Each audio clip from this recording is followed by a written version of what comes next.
ما أبلغ عن ماله من أين اكتسبه وفيما أنفقه عن علمه فيما فعل به. هذا الحديث حسن صحيح rawahu Imam Tirmizi. Yang bermaksud tidak akan berganjak dua tapak kaki manusia pada hari kiamat, yakni tidak ke syurga dan tidak ke neraka, sehingga mereka sersari siasat oleh Allah empat perkara.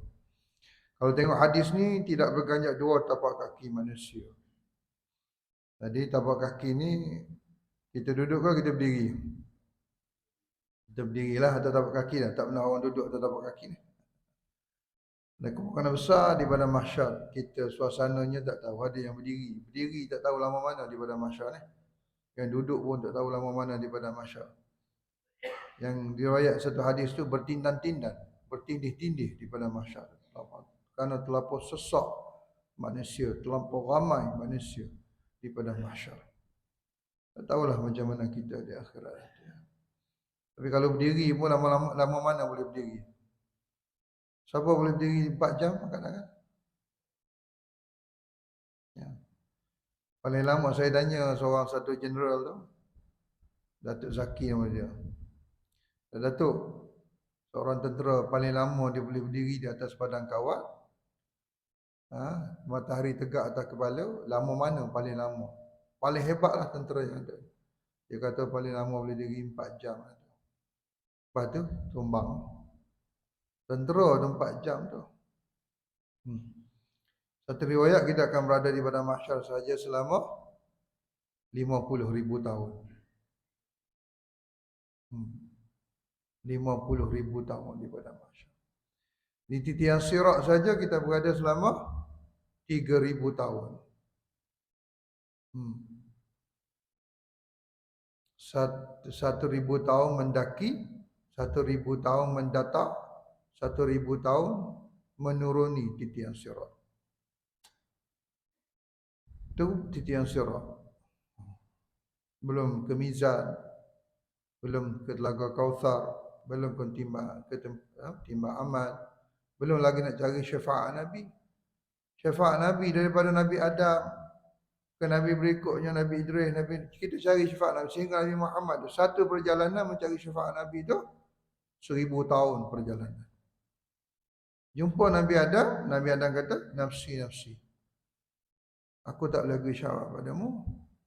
Carilah Muhammad sallallahu alaihi wasallam. Cari Nabi lain pula, cari Nabi lain. Satu perjalanan tu menjumpa setiap Nabi, setiap Rasul tu 1,000 tahun perjalanan. Dan disebut di akhirat, disebut dalam Quran, satu hari di akhirat bersama dengan 1,000 tahun masa dunia. Surah Sejadah tu kan. Yudabbirul amra minas samai ilal ardi thumma ya'ruju ilaihi fi yawmin kana miqdaruhu alfa sanatin mimma ta'uddun. Ayat ini dalil bahawa malaikat turun naik langit daripada langit dunia sampai ke Sidratul Muntaha tu. Perjalanannya malaikat turun naik setiap hari Selepas subuh malaikat bawa naik amal. Amal kita dibawa 2 kali sehari menghadap Allah. Satu selepas subuh dan satu lagi selepas asar. Sebab tu selepas subuh jangan buat benda-benda yang tak elok lah. Sebab waktu ni malaikat akan bawa naik amal ketaat. Ini dalil dia ni. Surah Sejadah tu. Nah, perjalanan malaikat bawa naik daripada langit bumi ni ke langit paling atas tu, perjalanannya adalah selama 500 tahun perjalanan. Sebab satu hari di sana, di sana 1,000 tahun masa. So perjalanannya 500 tahun. Tengok tafsir 500 tahun dia naik. Tapi perjalanan malaikat sekejap saja naik 500 tahun. Bawa amal waktu subuh. Dan satu lagi amal kita dibawa pada waktu asar. Dan pertukaran malaikat berlaku pada waktu asar dan pada waktu subuh. So yang asar turun, yang subuh naik. Dan selepas subuh tu pula dibawa naik juga amal ketaatan. So 2 kali sehari So perjalanan juga 500 tahun. Sebab tu disebut 1,000 tu. Kana miqdaru yaumin kana alfazati mimma ta'uddun. Bersamaan 1,000. Sehari di sana 1,000 tahun masa. So 500 naik, 500 turun, 500 naik, 500 turun. Tapi perjalanannya secepat Selebih laju daripada kilat lah. Lebih laju daripada lajuan cahaya. Laju lah, laju sangat. Itu teknologi Allah Ta'ala. Kita pun tak tahu lah. Kelajuannya. Kita kata kelajuan cahaya itu dah laju lah. Kelajuan malaikat ni lebih laju daripada kelajuan cahaya.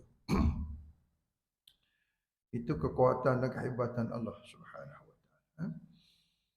Jadi beliau naik dan isu paling besar yang dia akan melalui pada setiap lapisan langit tu. Di hadis Mu'adz bin Jabal pula. Ini Mu'adz bin Jabal radhiyallahu anhu menangis ni bila Nabi sallallahu alaihi wasallam menceritakan setiap amal kita tu bawa naik tu lapis langit pertama, lapis langit kedua, lapis langit ketiga, lapis lepas ke tidak setiap lapisan langit tu. Katakanlah kita semayang hari ni, kita puasa hari ni, kita baca Quran hari ni, kita zikir hari ni, kita dengar kuliah hari ni. So malaikat akan bawa naik ni. Sampai langit pertama, malaikat hafazah tu tahan. Di langit pertama dia tahan. Dia tanya satu soalan aja. Apakah si pelaku amal ketaatan pada hari ini ada dosa lidah? Dia mengumpat orang, dia fitnah orang, dia aib orang, dia keji orang, dia jatuhkan maruah orang. Di langit pertama tak lepas amal ketaatan kita. Siapa tak mengumpat? Silakan kan? Siapa tak pernah mengumpat? Silakan kan? Itu Mu'adz bin Jabal menangis itu. Di langit yang pertama pun tak lepas. Jika ada dosa lidah. Ya, ini orang main-main je dosa lidah. Mengumpat orang, fitnah orang, aib orang, kutuk orang, hina orang, jatuh kat maruah orang. Katakanlah Nabi sebut, ya Mu'adz, katakanlah lepas di langit yang pertama. Ditapis pula langit yang kedua. Malaikat hafazah langit kedua tanya, apakah si pelaku amal ketaatan ini ada niat selain pada Allah? Bukan lillah, tapi lid dunia, linnas. Hati dia tu niat bukan Allah. Amal ketaatan dia memang ditolak. Waktu hidup ni lillah tu, lillah. Semua lillah, bukan lid dunia, bukan lil pangkat, bukan lil harta, bukan lil populariti. Sikit-sikit TikTok, sikit-sikit TikTok. Populariti. Kan? Qiyamul Lail pun masuk TikTok juga kan. Aku dah bangun Qiyamul Lail. Engkau bila nak bangun? Ya, lil populariti. So hati nak kena jaga tu sebab langit kedua tak lepas. Amal ketaatan langit kedua. Kita tak tahulah amal ketaatan mana lepas. Nak sampai langit ketujuh tu. Sebab tu syurga mahal nilainya. Fi kulli alfin wahid fil jannah. Tu hadis sahih tu. Fi kulli alfin wahid fil jannah. Pada setiap 1000 manusia, seorang sahaja yang akan ke syurga. Pada setiap 1000 manusia, seorang sahaja yang akan ke syurga. Itu sahih Bukhari tu. Siapa Imam Bukhari? Siapa Imam Bukhari? Anak murid Imam Hanbal. Siapa Imam Hanbal? Anak murid Imam Syafi'i. Siapa Imam Syafi'i? Anak murid Imam Malik. Siapa Imam Malik? Anak murid Imam A'raj. Yes. Nafi' dulu. Siapa Imam Malik? Anak murid kepada Imam Nafi'. Siapa Imam Nafi'? Imam Nafi' anak murid kepada Imam A'raj. Siapa Imam A'raj? Anak murid kepada Imam Abu Hurairah. Sahabat Nabi. Siapa Abu Hurairah? Anak murid kepada Nabi sallallahu alaihi wasallam. Kita anak murid siapa? Tak tahu anak murid siapa. Anak murid you juga. You mana? YouTube. Sikit YouTube. Jadi nak cari ilmu tu kena ada sesuatu galuh dia ilmu tu. Barulah ilmu tu berkat. Mengaji daripada mana ni? Hatta baca Quran ni pun. Daripada mana kita mengaji ni? Nak kena tahu tu guru dia. Daripada mana? Silsilah. Kalau boleh sampai kepada Nabi sallallahu alaihi wasallam. Dia panggil sekarang ni sanad, mengaji bersanad. Dan saya sanad yang ke-33 daripada Nabi sallallahu alaihi wasallam. Saya mengaji bersanad juga. Sanad yang ke-33. Jadi sambung guru saya, guru atau guru sampai kepada Nabi sallallahu alaihi wasallam. Jadi kalau kita nak bacaan kita tu tidak sama, tapi hampir kepada bacaan Nabi sallallahu alaihi wasallam. Sama juga berilmu. Sebab ilmu ni sangat penting, dia punya usul dia tu. Daripada mana? Barulah keberkatan daripada ilmu. Hari ini kita mengaji salah satu tajuk dalam bab harta, kerana harta soalan ketiga di akhirat kan. Pertama umur, kedua tubuh badan, ketiga harta. Nah, harta dipecah dua soalan, min aina iktasabahu wa fima anfaqahu. Harta dipecah dua soalan, iaitu bagaimana cara dapat harta dan ke mana kita gunakan harta. So dua soalan bab harta. Yang lain satu-satu soalan saja. Ilmu pun ditanya juga, amal atau tidak. Sebab ilmu bila amal, insya-Allah kita selamat. Masalah kita mengaji banyak, mari dengar kuliah banyak, dengar ceramah banyak, tapi amal tidak. Man arada dunya fa alaihi bil ilmi. Kata siapa ni? Imam Syafi'i. Barang siapa mahukan dunia, cari ilmu. Sebab kita akan terbabas. Dunia ni memang menipu. Alif lam dun, alif lam dal, nun ya alif. Apa makna dunia? Daripada perkataan dana. Dana iaitu hilang, musnah, hancur. Tapi kita duk kejar dunia. Pangkat, kuasa, gilakan dunia kita. Kejar dunia, dunia yang hilang. Mengejar sesuatu yang hilang. Pelik kan? Mengejar manusia ni, mengejar sesuatu yang nak ditinggalkan, yang ni dunia, dan meninggalkan sesuatu yang nak dibawa, yang ni akhirat. Kita duk kejar dunia, benda yang kita nak tinggal tu. Sebab tu orang mati kita sebut dia meninggal dunia. Kenapa kita tak kata dia meninggal bumi? Nah, kawan kita tu meninggal bumi dia hari ni. Sebab bumi dengan dunia dua perkara yang berbeza. Bumi dan dunia dua perkara yang berbeza. Yang meninggal tu dunia, dia meninggal dunia. Siapa meninggalkan bumi? Ayah Pin. Suara naik ke langit kan. Man arada al-akhirah fa alaihi bil ilmi. Barang siapa nak akhirat, dia kena cari ilmu. Tunggang terbalik sembahyang. Tunggang terbalik sembahyang. Pergi haji, pergi umrah. Banyak puasa Senin Khamis ni. Tapi ilmu tak ada. Tak sah habis amal soleh. Tak sah. Tak ada kena ilmu.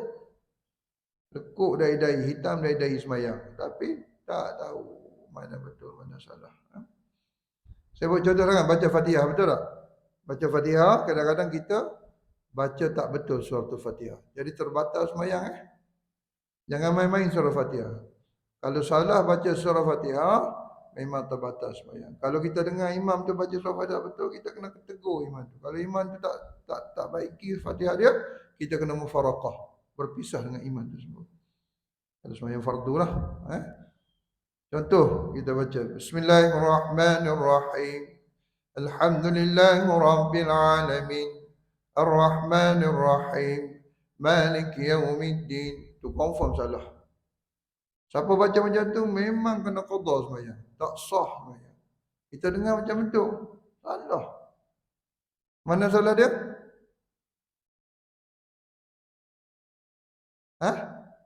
Ma'rid lisukun, hujung tu. Bismillahirrahmanirrahim. Him tu minimal 2 harakat. Dia tak boleh less than 2 harakat. Tak boleh kurang daripada 2 harakat. Jadi kita baca nak laju-laju. Bismillahirrahmanirrahim. Alhamdulillahirabbil alamin. Arrahmanirrahim. Maliki yaumiddin. Ya Allah. Ad-dallin. Habis. Sembahyang tak sah, tak sah. Lama mana ada sembahyang tak sah? Sebab ilmu tak ada. Patutnya minimal 2 harakat. Sama juga bila kita sambut amin. Amin kita tu tertakluk kepada bacaan imam. Imam baca berapa? Di hujung tu 2 harakat. Amin kena 2 harakat. Kalau imam baca hujung tu 6 harakat. Amin kita 6 harakat. Dia bergantung kepada bacaan imam. Imam tu baca berapa? Contoh imam baca Bismillahirrahmanirrahim. Alhamdulillahirabbil alamin. Kita 6 harakat dah. Ar-Rahmanir-Rahim. So kita jawab amin. 6 harakat. Sebab imam baca 6 harakat. Kalau imam baca 2, dia baca 2. Bismillahirrahmanirrahim. Alhamdulillahirabbil alamin. Ar-Rahmanir-Rahim. Maliki yaumiddin. 2. Kita jawab amin. 2 Nida.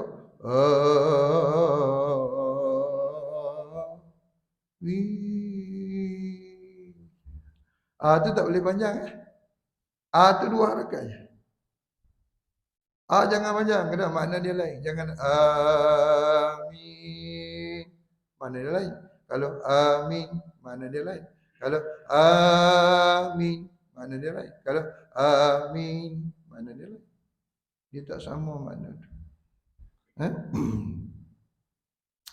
Tasydid. Dalam Fatihah ada berapa tasydid? Ada berapa sabdu? Dalam Fatihah ada berapa sabdu? Oh, tak sempat nak kira. Dalam Fatihah ada 14 sabdu. Tertinggal satu sabdu, terbatal Fatihah. Ada berapa? 14 tasydid. Satu tasydid aja tertinggal, memang terbatal Fatihah. Dekat mana biasa orang tinggal? Iyyaka na'budu wa iyyaka nasta'in. Biasa baca iyyaka na'budu wa iyyaka nasta'in. Iyyaka na'budu wa iyyaka nasta'in. 2 tasydid tu. Sepatutnya iyyaka na'budu wa iyyaka nasta'in. Tapi kita baca iyyaka na'budu wa iyyaka nasta'in. Tuan-tuan tahu makna iyyaka dengan iyyaka? Tahu tak makna dia? Tahu? Iyyaka dengan sabdu yang kita duk baca yang betul tu lah. Bermaksud kepada engkau ya Allah kami sembah. Kepada engkau ya Allah kami mohon pertolongan. Kalau kita baca iyyaka tanpa sabdu, ia bermaksud cahaya matahari. Dan kalau kita baca iyyaka na'budu wa iyyaka nasta'in, dia berubah menjadi makna kepada cahaya matahari aku sembah. Kepada cahaya matahari aku mohon pertolongan. Jauh tu. Kata Imam Ibn Kathir, buka tafsir Ibn Kathir. Dengar baik-baik. Saya nukilkan aja pendapat apa? Imam Ibn Kathir. Barang siapa yang membaca suratul Fatihah sampai kepada ayat iyyaka na'budu wa iyyaka nasta'in, dia tahu dia kena membaca dengan tasydid. Dia tahu dia kena membaca dengan sabdu.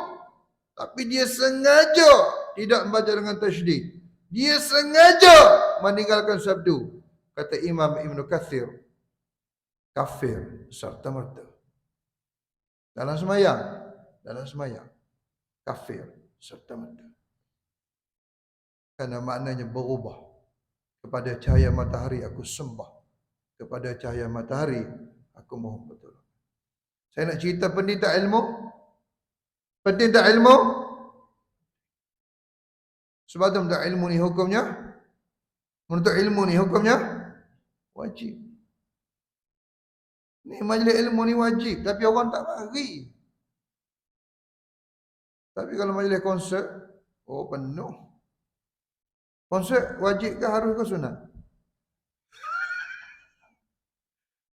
Satu majlis ilmu ni hadis Nabi. Satu majlis ilmu yang kita buat, yang kita adakan, yang kita anjurkan akan menahan bala Allah 70 majlis maksiat. Hebatnya majlis ilmu ni. Satu majlis ilmu akan menolak bala 70 majlis maksiat. Kata sana ada karaoke, sana ada pub, sana ada konsert. Satu majlis ilmu dianjur, 70 bala diangkat. Hebat majlis ilmu ni. Dan majlis ilmu ni jalan menuju syurga. Man salaka yabtaghi fihi ilman sahalallahu lahu tariqan ilal jannah. Majlis ilmu ni memudahkan kita ke syurga. Tapi orang tak nak ke syurga, tak mari majlis ilmu. Ada satu hadis lain pula. Seorang penuntut ilmu, ni tuan-tuan bacalah bab fadail, kelebihan ilmu, penuntut ilmu. Seorang penuntut ilmu, siapa-siapa lah penuntut ilmu, lalulah ke mana-mana tanah perkuburan. Contohnya surau kita ni, sebelah surau masjid kita ada tanah perkuburan kan. Dia lalu, diangkat azab kubur 40 hari. Seorang penuntut ilmu, tak kira lah kita orang tua ke budak-budak kan, lalu mana-mana tanah perkuburan, diangkat azab kubur 40 hari. Bukan menuntut ilmu, lalu je. Sebab tu orang dulu kubur dekat sebelah masjid. Baru kita tahu kenapa kubur sebelah masjid. Sebab dia nak fadilat kelebihan majlis ilmu. Sebab diangkat azab kubur 40 hari. Oh, JK surau kita kejap lagi buat mesyuarat kubur sebelah ni. Tanda-tanda kosong. Tak mau kita tahu, oh itu sebabnya, sebab ada hadis Nabi tentang tu. Mana kita tahu masjid ni kubur depan, masjid kubur tepi, masjid kubur belakang. Rupa-rupanya jannah kelebihan majlis ilmu. Dan satu majlis ilmu kita hadir, hadis riwayat Imam Tirmizi. Satu majlis ilmu kita hadir lebih baik daripada 100 rakaat solat sunat. Kita duk puluh duk balung solat sunat dah. Rupa-rupanya majlis ilmu kita mari, kita duduk sekejap, duk sandar kat tiang je. Kan? Kalau lah 100 rakaat boleh buat solat sunat. Tercabut kepala lutut. Tapi duk sandar kat tiang je, saja majlis ilmu lebih baik daripada 100 rakaat solat sunat. Hebatnya ilmu ni. Biar orang tak mari nak cerita kelebihan ilmu tu, sebab tu ditanya di akhirat tu ba'ilmu. Karena dengan ilmu kita selamat dunia dan akhirat. Baik. Allahu akbar. Jadi bab hatta, masuk sikit bab hatta tuan-tuan . Jadi ada 8 peringkat semua urus hatta kan? Saya sebut gitu. Pertama, cari ilmu. Apa nama ilmu bab hatta? Fiqh muamalat. Kau nak cari hatta, belanja hatta, simpan hatta, lindung hatta, labuh hatta, suci hatta dan bahagikan hatta. So kita hari ni mengaji tajuk pertama, bagi harta tu nak mati esok lusa. Jadi kita nak cari harta, kena ada ilmu. Nak belanja harta, kena ada ilmu. Sebab Allah Ta'ala tanya ke mana harta dia belanjakan. Nak simpan harta, kena ada ilmu. Nak lindung harta, kena ada ilmu. Nak labuh harta, kena ada ilmu. Ni ikut dan je labuh harta. Mana halal, mana haram, tak kisah. Nak suci harta. Lepas tu, dekat tua-tua baru nak suci harta. Ustaz, saya dah harta haram, harta tipu, harta curi, harta riba, harta rasuah. Macam mana nak taubat? Sebab harta haram ni tidak akan diangkat dengan istighfar. Harta haram ni tidak akan diangkat dengan zakat. Harta haram ni tidak akan diangkat dengan sedekah. Ni kita makan rasuah kita. Tak apa Ustaz, saya baru terima rasuah. Nanti saya bayar zakat 2.5%. Zakat hanya untuk harta halal sahaja. Harta haram tidak sah zakat. Malah harta haram tidak boleh dibayar zakat. Sebab zakat hanya untuk harta halal sahaja. Ceramah di Bangi, Bukit Mahkota, ada seorang datuk dia main Bitcoin. Dia main Bitcoin, dia tanya saya, Ustaz, boleh tak Ustaz tolong kira zakat Bitcoin saya? Saya dah datuk untung lah. Masa dulu Bitcoin untung, sekarang ni drop teruk lah Bitcoin kan. Saya dah datuk main Bitcoin ni fatwa mana? Dia terkejut. Tak boleh kau Ustaz. Saya tanya datuk dulu, datuk main Bitcoin as a what? Sebab fatwa tak sama. Bitcoin as a currency, fatwa lain. Bitcoin as a commodity, fatwa lain. Bitcoin as a financial instrument, fatwa lain. Bitcoin as a method of payment, fatwa lain. Datuk main as a what? Oh, saya tak tahu Ustaz. Orang ajak main, saya main ya. Saya rasa Datuk main Bitcoin as a currency kot. Betul Ustaz, betul. As a currency, confirm haram. Dan tak boleh kira zakat lah Datuk. Habis tu duit tu macam mana Ustaz? Bitcoin saya tu berikan kepada Ustaz. Jadi ilmu tak ada. Cari harta ni bersungguh-sungguh. Macam tadilah. Semayang tunggang terbalik. Puasa tunggang terbalik. Pergi haji, pergi umrah. Habis ilmu tak ada. Masalah lah amal ketaatan kita, amal solat kita. Tak kena semua. Jadi, ni parameter muamalat. Muamalat mana hubungan dengan manusia. Ya ayyuhalladzina amanu. Ya ayyuhalladzina amanu. Tuan-tuan berhati Ya ayyuhalladzina amanu. Ya ayyuhalladzina amanu. Cuba tengok Quran. Semua ayat perintah Allah Ta'ala mulakan wahai orang beriman. Semua ayat perintah dalam Quran. Tidak pernah ayat perintah dalam Quran kita dengar Allah Ta'ala berfirman, Ya ayyuhalladzina aslamu.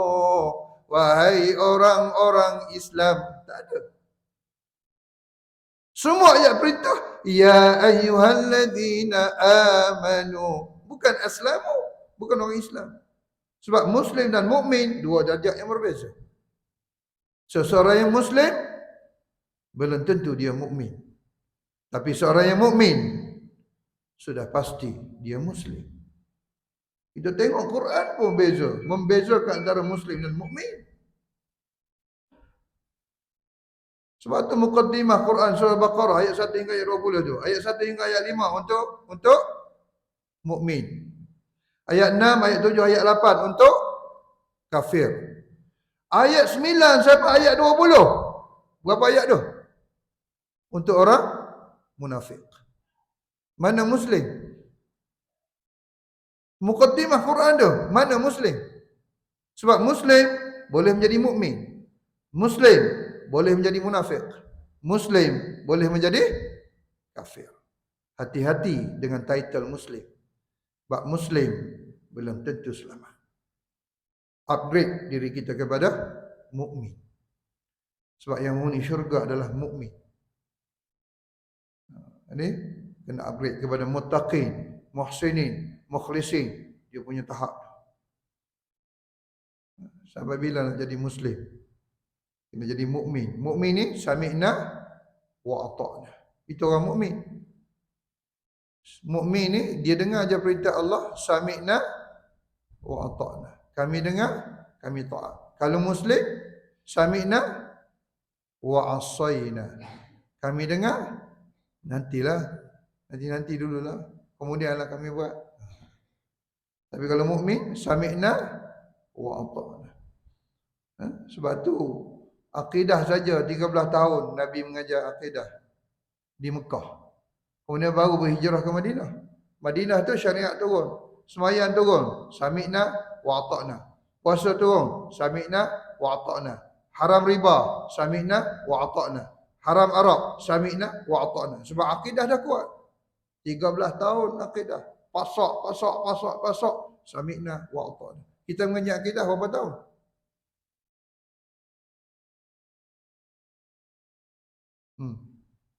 Yang tu kalau kabut kita tu. Apa saja perintah Allah, apa saja perintah Nabi, buat tak tahu aja. Sebab akidah kita tak kuat. Akidah ni hubungan kita dengan Allah lah.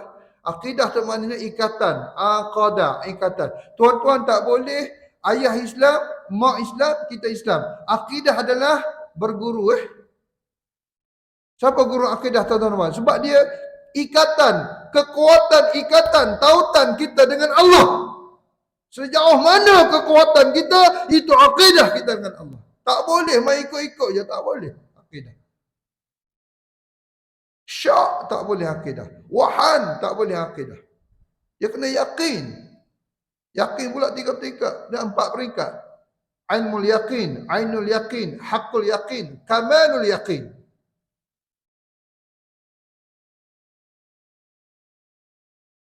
Ni akidah mak saya Islam lah. Ayah saya Islam lah. Tak. Dia sebab kisah dalam Syekh Bustanul. Disebut dalam kitab Al-Arif Billah. Orang yang wali Allah, ada satu kitab disebut. Bagaimana jenazah yang dikebumikan terbalik tu. Ini kisah benar. Ada seorang hamba Allah tu, dia mencuri kain kapan. Kerja dia mencuri kain kapan. Orang mati je, dia gali, dicuri, dijual. Itulah kerja dia. Orang mati je, balik, orang yang hantar jenazah tu, dia gali, dicuri, dijual kain kapan. Dia telah menggali dan mencuri sebanyak 999 kain kapan. Disebut dalam kitab. Banyak mana dia gali? 999 jenazah, dia gali, dia jual. Tetapi pada jenazah yang ke-1000, dia gali, dia tengok jenazah tu, dia yang lari daripada jenazah. Dia tak ambil kain kapan tu, dia yang lari. Lalu dia jumpa Syekh Bustanul ni, Al-Arif Billah, wali Allah pada waktu tu. So Al-Arif Billah ni makamnya tinggi. Sebut orang, kalau kita sebut aja ulama ni ada 3 jenis. Ulama fiqh, ulama bab fiqh, itu ulama fiqh. Ulama bab ilmu usul. Satu lagi ulama bab ilmu hakikat, disebut Al-Arif Billah. Itu ilmu hakikat. Dia juga mahir ilmu fiqh, ilmu syariah, juga mahir bab ilmu hakikat. Disebut. Jadi Syekh Bustanul ni salah seorang Al-Arif Billah. Ulama hakikat lah, ulama ma'rifat. Lalu dia jumpa dia ni. Aku dah curi 999 jenazah. kain kafan. Tapi yang 1000 ni aku tak jadi nak ambil. Aku lari. Lalu dia tanya, kenapa? 999 jenazah yang aku gali tu, dan aku curi tu, semuanya terbalik membelakangi kiblat. Pelik kan? Bila kita ke bumi jenazah, wajib menghadap kiblat, betul tak? Lepas ke bumi, balik dia gali, semua terbalik membelakangi kiblat. 999 orang terbalik habis, tak dia menghadap kiblat. Tetapi yang ke 1000 ni, aku gali, dia kekal menghadap kiblat. Jadi aku tak ambil kain kafan dia. Aku takut dia kata. Dia pun aku takut dia. Kenapa Syekh? Lalu jawab Syekh Ustaz, 999 ni, kenapa jenazahnya terbalik? Sebab mereka tidak yakin kepada Allah. Keyakinan kepada Allah sangat-sangat nipis dalam kehidupan dunia. Tak yakin daripada Allah. Tak yakin rezeki daripada Allah. Tak yakin segalanya daripada Allah. Yang seorang ni memang sangat yakin kepada Allah. Itu sebut ilmu yakin, ainul yakin, haqqul yakin, kamalul yakin kepada Allah. Itu bab akidah. Tapi kita mengaji bab syariah ni. Hari ni saja masuk sikitlah. Jangan main-main ilmu akidah. Terbalik jenazah kita, tidak menghadap kiblat bila kita tidak yakin dengan Allah Subhanahu wa taala. Sebab tu mengaji ilmu hakikat tu. Ilmu akidah satu hal, ilmu fiqh satu hal. Ilmu ni 3 bahagian besar. Satu ilmu akidah, usuluddin disebut. Ilmu keimanan, yang kedua ilmu fiqh, ilmu syariah, iaitu nak membetulkan amal ketaatan. Ini kita mengaji hari ini ni, ilmu fiqh, ilmu syariah. Satu lagi ilmu hakikat, ilmu ma'rifat, iaitu ilmu kita nak rasa, ilmu rasa. Ilmu akidah, ilmu pegang. Ilmu hakikat, ilmu rasa. Ilmu contoh Allah Ta'ala Maha Melihat, Al-Basir. Kita mengaji ilmu akidah, Allah Ta'ala Maha Melihat, dan kita berpegang Allah Ta'ala Maha Melihat. Tapi ilmu hakikat, kita mengaji Allah Ta'ala Maha Melihat, tapi kita dapat merasa Allah Ta'ala sentiasa melihat. Rasa. Ilmu hakikat, ilmu rasa. Ilmu akidah, ilmu pegang. Baru kita takut nak buat maksiat. Sebab kita rasa Allah Ta'ala 24 jam melihat kita. Allah Ta'ala As-Sami' Maha mendengar. Kita pegang Allah Maha mendengar. Tapi kita nak ilmu hakikat. Kita rasa Allah Ta'ala sedang mendengar. Itu beza dia. Kan? Beli musangking, pegang. Tuan Haji tak nak rasa musangking. Tak nak. Saya beli nak pegang saja. Itu baru ilmu akidah tu. Tapi bila kita buka musangking, kita rasa. Itu ilmu hakikat. Haji beli musangking nak pegang kan nak rasa? Mesti nak rasa kan? Itu ilmu hakikat lah. Barulah kita tahu keseluruhan dalam penguasaan Allah Subhanahu wa taala. Allahu akbar. Larangan dalam muamalah, tipu, curi, rompak, riba, rasuah. Dan kita mengaji ada 7 jenis semua. Semua harta. Pertama, makan gaji dan upah. Ini semua harta yang akan ditanya di akhirat. Hati-hati yang makan gaji, hati-hati kita ambil upah. Semua harta kedua adalah peniaga. Hati-hati kita berniaga. Kerana semua harta juga akan disoal siasat. Cara kita berniaga, kaedah kita berniaga. Ni tahu berniaga je. Tahu untuk rugi je. Halal haram, belakang kira. Semua harta ketiga pelaburan. Kita ramai melabur. Ada 15 jenis pelaburan di Malaysia. Oh, kita nak mengaji bab pelaburan. Semua harta ketiga, harta pusaka. Baru nak mengaji hari ni lah. Harta pusaka ni ada 3 kaedah pindah harta. Pertama, faraid. Kedua, wasiat. Ketiga, hibah. Tu cara nak pindah harta, 3 cara sahaja. Pertama, faraid. Yang kedua, wasiat. Ketiga, hibah. Jadi kita nak matilah, cari harta tunggang terbalik. Kemudian nak pindah harta tu. Nak kena pindah masa kita hidup ni lah. Kalau tidak, bergaduh habis anak beranak. Masalah. Cuba Al-Quran sebut tu. وَتَأْكُلُونَ التُّرَاثَ أَكْلًا لَمَّا وَتُحِبُّونَ الْمَالَ حُبًّا جَمًّا. Kamu memakan harta pusaka tanpa mengira halal dan haram, kerana kamu sangat gilakan harta dunia. Bergaduh habis anak beranak. Hutang, ini satu hal besar juga. Semua harta, ramai kita berhutang. Hutang ada 2 jenis. Hutang Allah, hutang manusia. Hutang Allah ada 3 jenis. Hutang manusia ada 3 jenis. Hutang Allah sembahyang, puasa, zakat. Zakat ada 2 jenis. Zakat fitrah, zakat harta. Zakat harta ada 9 jenis. Zakat simpanan, zakat pendapatan, zakat pertanian, zakat peternakan, zakat perniagaan, zakat pelaburan, zakat emas, zakat perak dan zakat kaligrafi. Zakat emas ada 2 jenis, emas huli, emas ghair huli. Emas huli ada 3 jenis, emas ghair huli ada 2 jenis. Dan zakat. Tuannya sembahyang, zakat tak payah. Tuannya pergi haji, pergi umrah, zakat tak payah. Zakat aqimus solah wa atuz zakat. Zakat. Hutang manusia ada 3 jenis. Kita ingat satu je, 3 hutang manusia. Hutang harta, hutang lidah. Ni lidah ni hutang ni. Kita mengumpat orang, fitnah orang, aib orang, kutuk orang, hina orang, ni hutang. Lagi mana kita tak minta maaf, dosa lidah tidak akan diangkat. Dosa lidah wajib minta maaf. Dosa lidah tidak akan diangkat dengan istighfar. Bukalah mana-mana kitab fiqh. Bukalah. Dosa lidah tidak akan diangkat dengan istighfar. Buka kitab Al-Azkar karangan Imam Nawawi di bawah tajuk Ghibah wan Namimah. Buka kitab Riyadhus Shalihin Imam Nawawi juga. Ni dosa lidah ni. Kita main-main dosa lidah. Sekarang ni menggunakan teknologi pula. Forward jangan tak forward. Forward memanjang. Apa forward tu? Kutuk orang, hina orang, aib orang, fitnah orang. Masalah. Sebab dosa lidah hanya akan diangkat dengan memohon kemaafan. Lagi mana tak mohon kemaafan, dosa lidah tidak akan diangkat. Sebab dosa lidah melibatkan dosa dengan manusia. Sama dosa harta juga. Dia melibatkan dosa dengan manusia. Satu lagi dosa manusia adalah dosa perbuatan. Kita sepak terajang orang. Kita bergaduh dengan orang. Kita cedera dengan orang. Kita sihir orang. Ni semua tak diangkat dengan istighfar ni.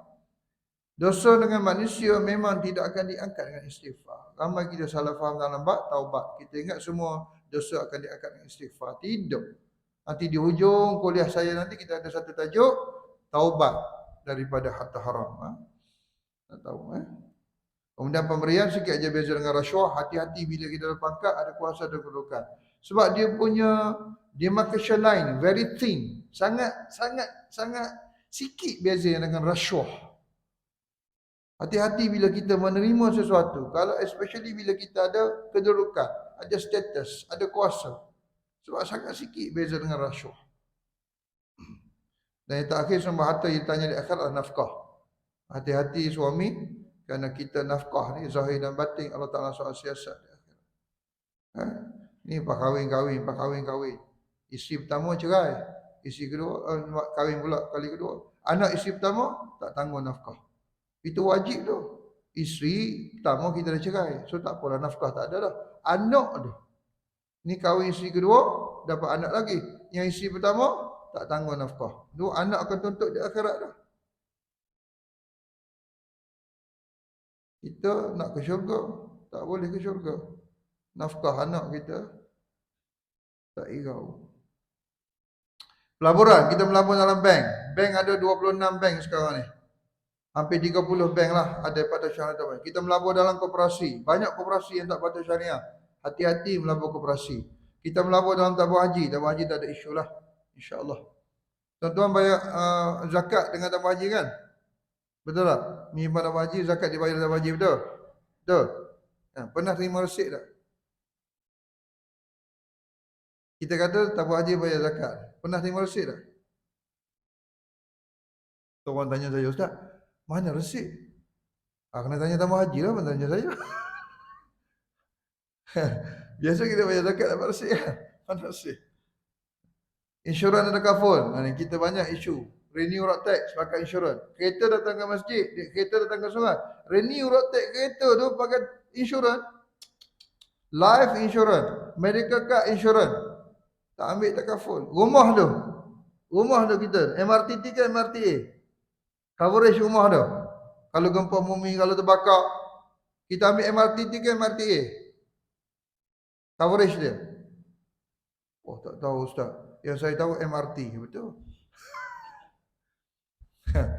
Jadi harta kita ni bergelombang dengan kita tak tahu mana satu halal haram ni mana.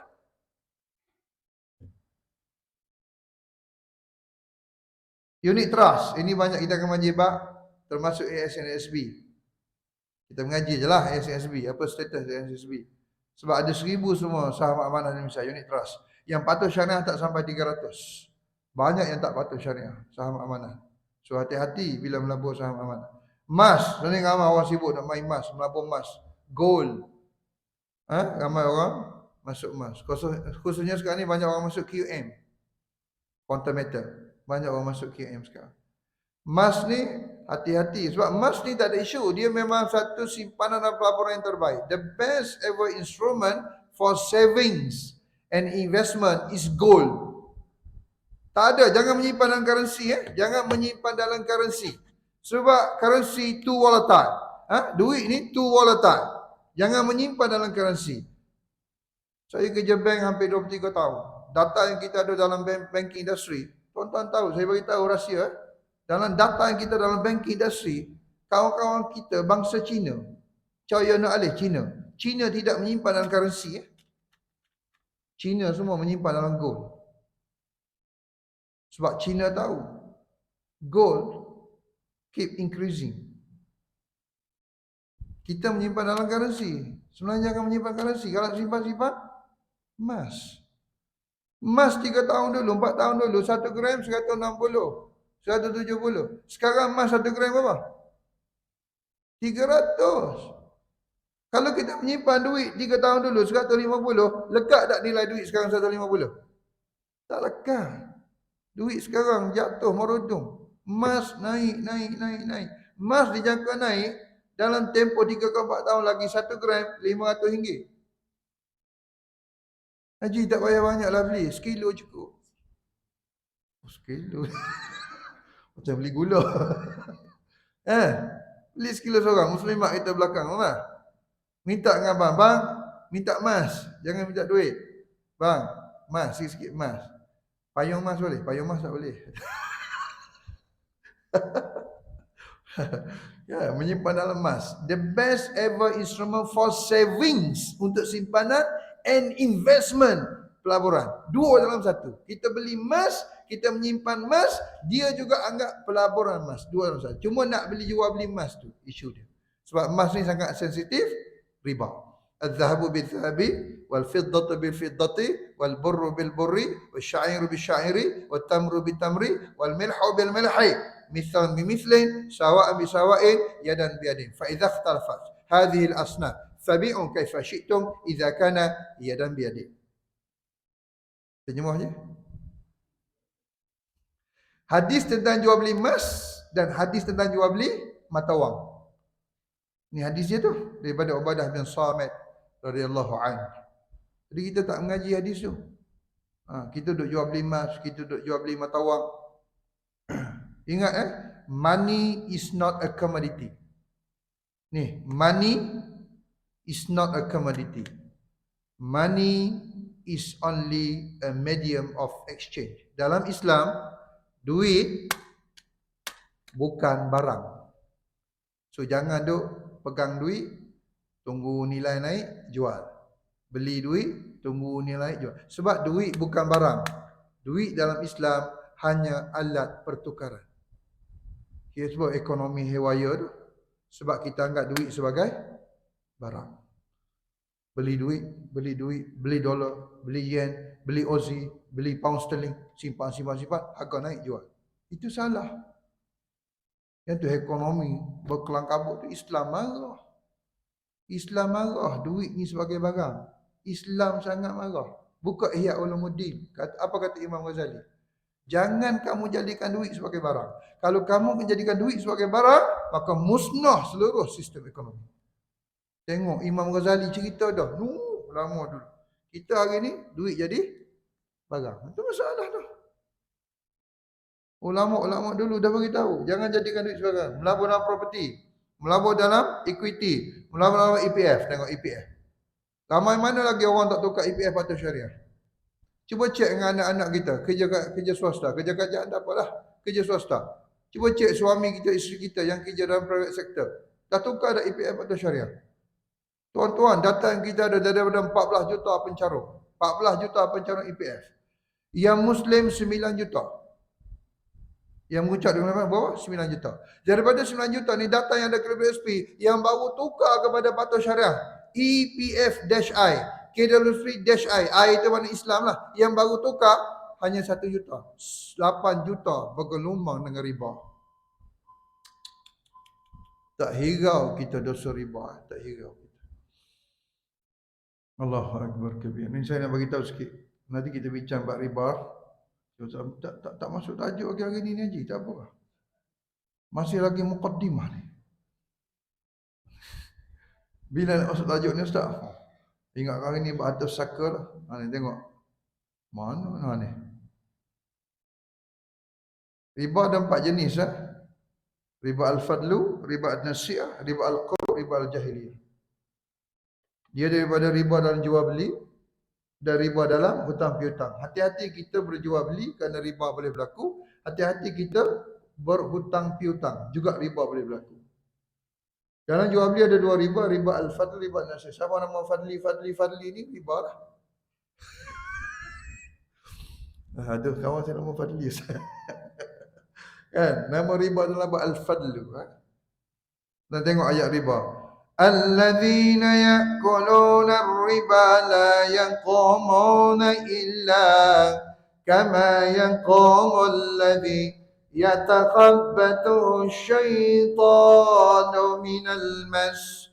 Dzalika bi annahum qalu innamal bay'u mithlu ar-riba. وأحل الله البيع وحرم الربا فمن جاءه موعظة من ربه فانتهى فله ما سلف وأمره إلى الله ومن عاد فأولئك أصحاب النار هم فيها خالدون. Mana ada ayat Quran yang kekal api neraka Jahannam? Dosa yang kita buat, melainkan riba saja. Kita berzina, tak kekal api neraka Jahannam. Bukan nak suruh berzina, nama kerja besar suruh berzina. Bukan. Nak cerita dosa besar, minum arak, makan babi, merompak, mencuri. Tak ada. Tapi riba kekal api. Ni surah Baqarah ni kita dah baca ni. Tapi kita baca je. Kita tak faham.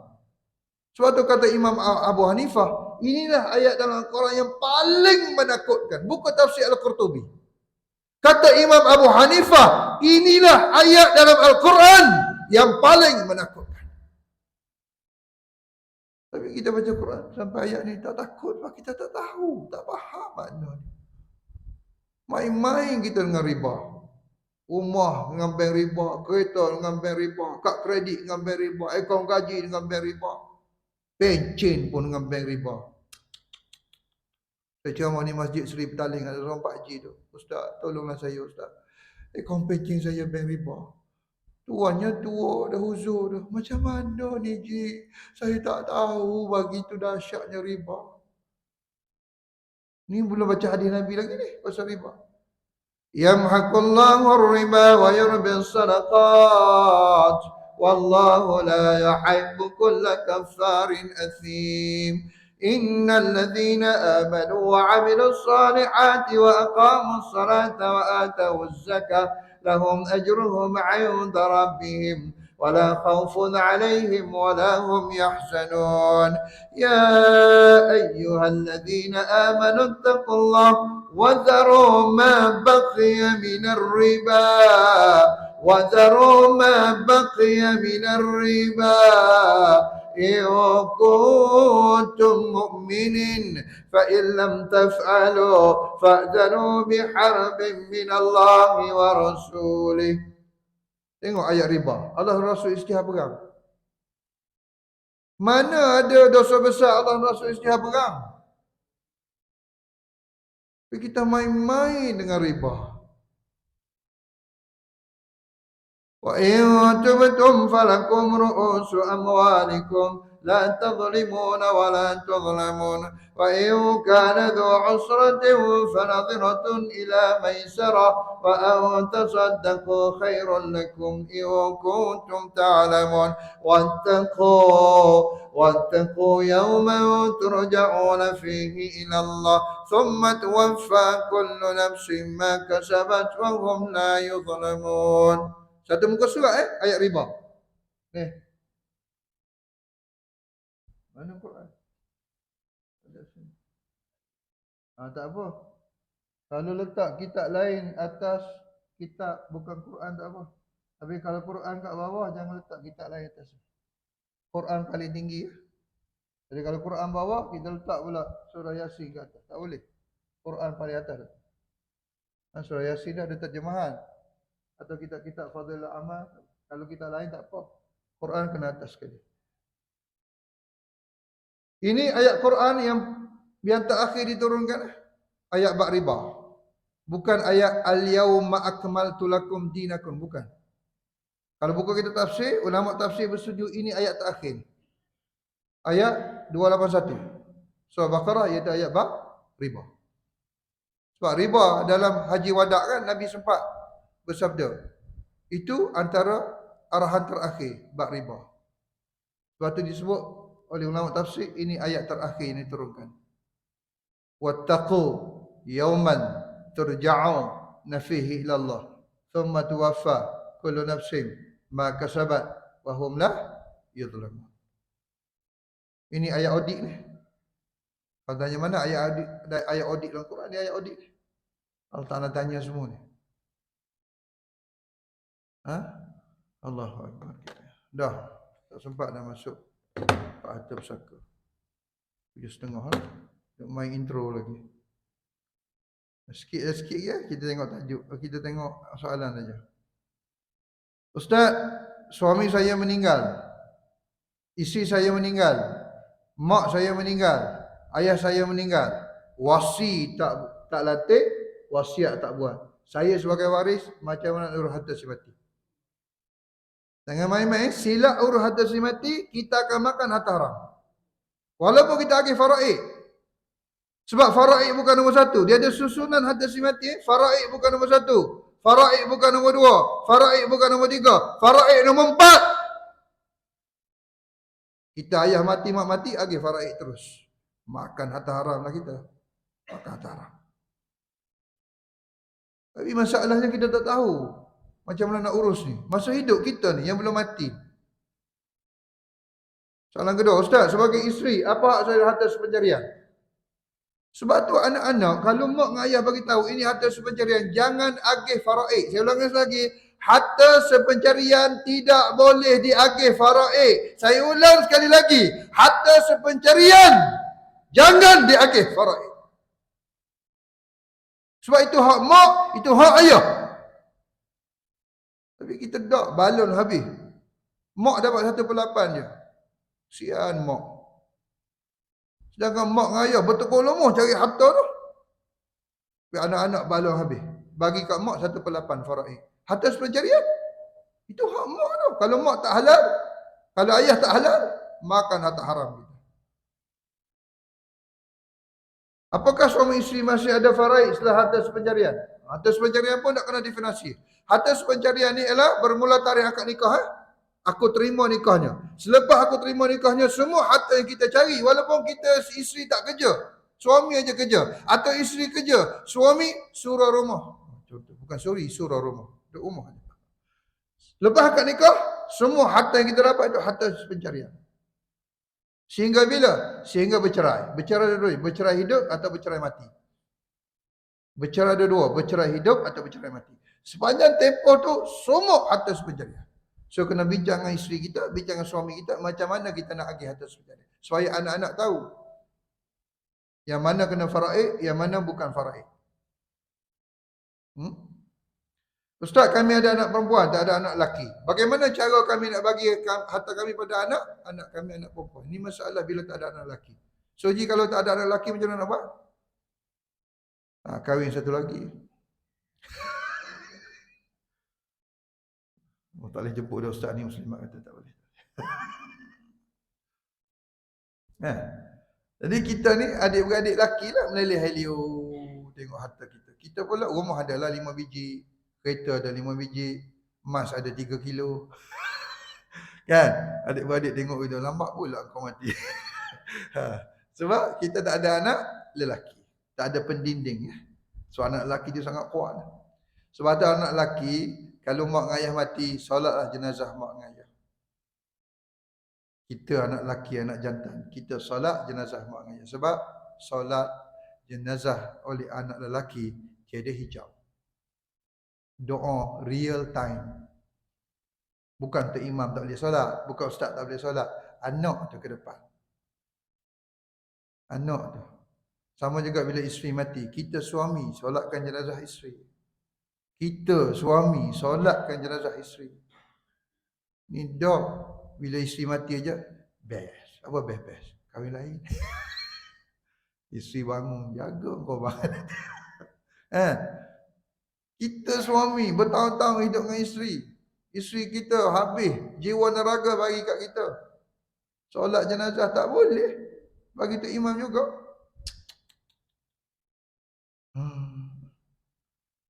Ustaz, kami bolehkah berwasiat kepada waris? Bolehkah bagi harta sama rata? Ini isu besar.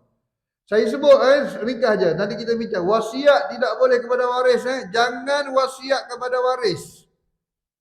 Tidak sah dan terbatal. Kita nak wasiat harta pada isteri, tak boleh sebab isteri tu waris. Nak wasiat harta pada suami, tak boleh sebab suami tu waris. Nak wasiat harta pada anak, tak boleh sebab anak tu waris. Tapi ramai orang buat wasiat kepada waris. Salah. Sebab Nabi sebut la wasiyata li waris. Tidak boleh kamu berwasiat kepada waris. Habis tu nak bagi harta kepada waris macam mana? Hibah. Sebab tu hibah terbaik. Saya katakan faraid, wasiat atau hibah. Wasiat kepada bukan waris. Siapa bukan waris? Anak angkat. Siapa bukan waris? Ni ustaz yang berceramah ni boleh juga. Sebab bukan waris. Boleh. Boleh hati sama rata? Boleh. Nak pergi. Anak angkat nak tidur sebanyak dah. Wang penceng. Wang gratuity. Kena faraid dah. Kita baru bersara kerajaan. Dapat duit gratuity dah. Dapat duit, terkejut, mati. Sekarang ni duit gratuity tu family nak buat macam mana? Ayah terkejut, tak sangka kerajaan bayar banyak. Mati ayah. Duit pencen, kan? Suami mati, isteri makan pencen. Pencen kena faraid tak? Oh, sudahlah Ustaz. Wang papasan majikan, kalau suami isteri kematian, kita dalam jalan balik kerja contohnya, aksiden mati. Syarikat yang kita kerja tu dia bayar papasan, betul? Banyak syarikat bayar papasan. Okey, duit papasan tu suami isteri mati ketika sedang bertugas kena faraid atau tidak? Atau anak kita lah baru kerja 2-3 bulan habis mengaji. Allah Ta'ala sayang dia. Dalam jalan balik kerja, mati aksiden. Syarikat tempat dia kerja, bayar papasan. Kita mak ngayah terima papasan, dia kena faraid. Duit dalam kilo SP. Saya penama kilo SP. Apakah penama kilo SP itu milik penuh? Oh, ni masalah. Penama dalam tamu haji. Penama dalam takaful. Penama dalam saham amanah. Penama, banyak penama kita. Penama, apa fungsi penama? Jika harta dia siap untuk wakaf, akak boleh tarik balik. Ini banyak isu. Ada satu kes di Ulu Langat tu. Masjid kena pindah. Sebab cucu dakwa wakaf tanah tu datuk dia wakaf untuk masjid. Cucu kata tak ada bukti. So cucu kata saya nak tanah ni masjid pindah. Oh, main-main kita dengan wakaf.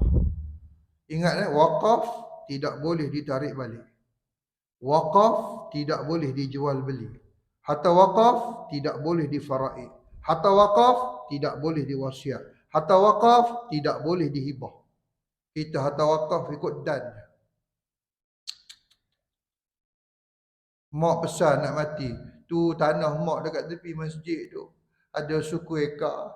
Mak dengar masjid nak buat apa ni, nak besarkan. Kalau mak mati, mak nak wakaf lah tanah tu, suku ekar tepi masjid. Mak wasiat. Kita dengar anak-anak, mak mati je. Ha, tanah tepi masjid tu, tepi jalan pula. Tak apa, kita balun lah.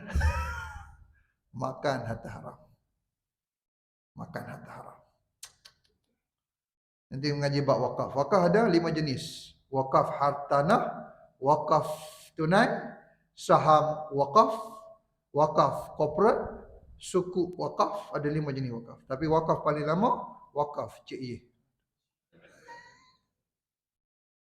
Apa beza wasiat, hibah, faraid? Itu semua kita akan mengaji akan datang. Wallahualam. Itu saja hari ini. Panjang lagi cerita dia, perjalanannya. Hampir 50 tajuk ni. So kita silibus kita lebih kurang 5 tahun baru habis lah. 11 kali datang. A'udzubillahi minasyaitonirrajim. Bismillahirrahmanirrahim. Alhamdulillahi rabbil alamin. Allahumma salli wa sallim ala sayyidina Muhammad wa ala alihi wa sahbihi ajma'in. Allahumma inna nas'aluka ridhaka wal jannah. Na'udzu bika min sakhatika wan nar. Ya Allah, kami mohon ridhamu dan syurgamu. Ya Allah, peliharalah kami daripada murka-Mu dan azab api neraka-Mu. Allahumma arinal haqqa haqqa warzuqna ittiba'ah wa arinal batila batilan warzuqna ijtinabah. Ya Allah, tunjukkanlah kepada kami yang benar itu benar.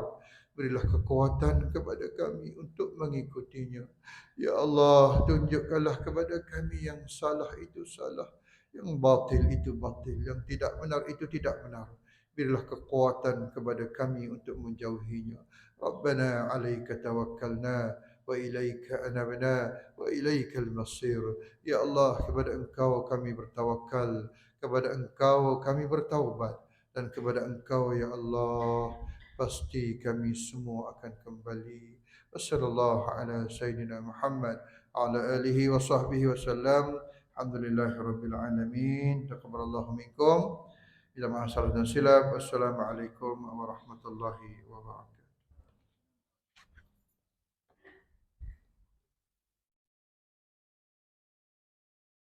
Boleh bangun dah habis.